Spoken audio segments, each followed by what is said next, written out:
$500 million doesn't disappear with a bang. It doesn't trigger alarms. No flashing screens, no breaking news ticker. It disappears quietly inside a black trash bag on a regular weekday in a city landfill in Wales. And the reason this story still matters is simple. It could only happen in modern money. Let's start with the uncomfortable truth. In today's financial system, losing access to your money can be worse than having it stolen. If someone steals from you, there's at least a villain, a police report, a chance, however small, of recovery. But when you lose access yourself, there's no one to blame and no one to help. That's where this story begins. In 2009, Bitcoin was not an investment. There were no charts, no influencers, no YouTube thumbnails screaming $100,000 BTC. It was an idea. A small group of programmers experimenting with a strange question. What if money didn't need banks? One of those people was a man named James Howells. He wasn't famous, he wasn't rich, he wasn't trying to be early, he was just curious. James lived in Newport, Wales. He worked in IT, which in 2009 meant something very different from today. Servers, hard drives, code, hardware. When Bitcoin software became available, James downloaded it. Not because he thought it would make him rich, but because that's what people like him did. They tested things. Back then, Bitcoin mining was boring. Your computer solved math problems, your fan got loud. Nothing happened. Occasionally, the software would spit out a reward, a few Bitcoin, worth essentially nothing. No market price, no exchange, no buyers, just numbers on a screen. James mined around 7,500 Bitcoin. Then he stopped. Here's where modern viewers need to recalibrate their intuition. At the time, 7,500 Bitcoin was not a fortune. It was not even lunch money. It was closer to a stack of arcade tokens. Interesting, but useless. So James did something reasonable. He saved the wallet file, put it on an external hard drive, and moved on with his life. Years passed. New computers arrived. Old hardware piled up. If you've ever worked in tech, you know how this goes.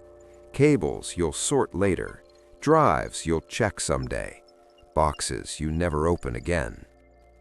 Then came a routine cleanup. Nothing dramatic, just tidying. During that cleanup, James threw away a hard drive.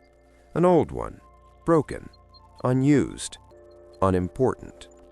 Or so it seemed. The trash bag went out, the truck came, the landfill swallowed it. And at that moment, nothing happened. Bitcoin didn't explode overnight. It crept. Cents, dollars, hundreds, then thousands. That's when James realized what the hard drive actually contained. Not data, ownership. Because Bitcoin doesn't live on your computer, your access does.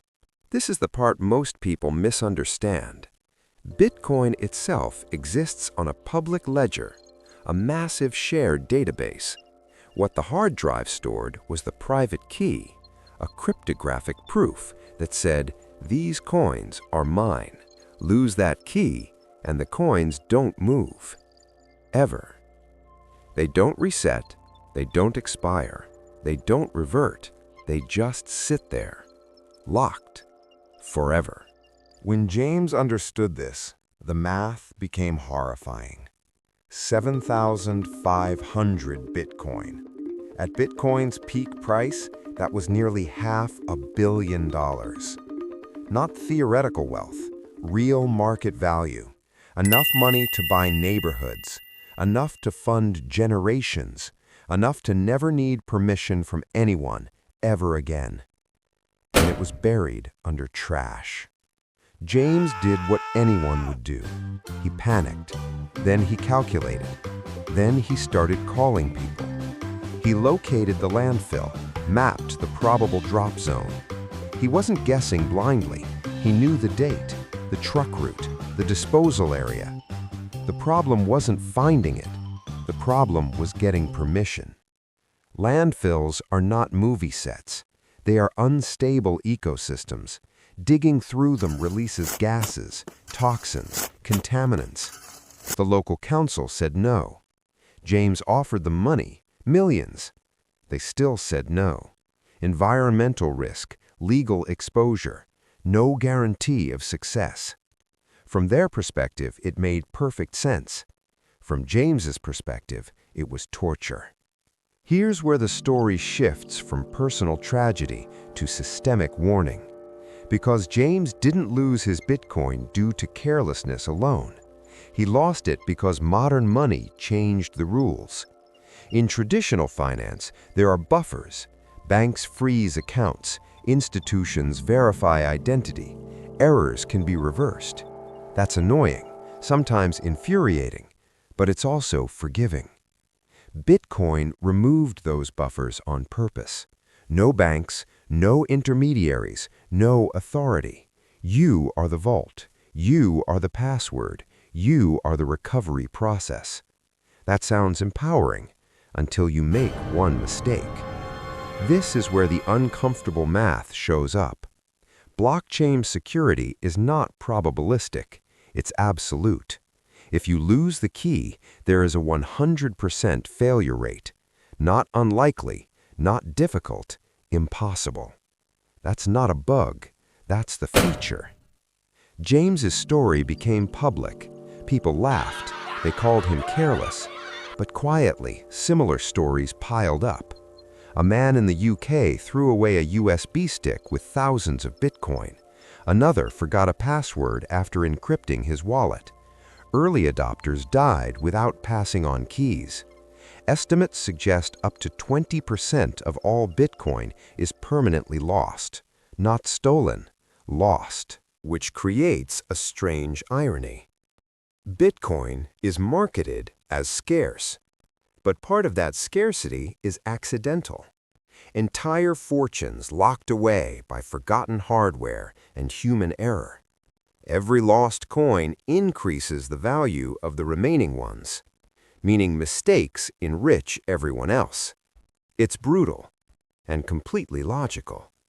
James hasn't stopped trying. He's proposed AI-assisted excavation, robotic sorting, controlled containment systems, each plan more sophisticated than the last, each rejected. Time works against him. Hard drives degrade. Landfills shift. Corrosion doesn't care about market cycles. Zoom out for a moment. This isn't really about Bitcoin. It's about a new relationship between humans and money.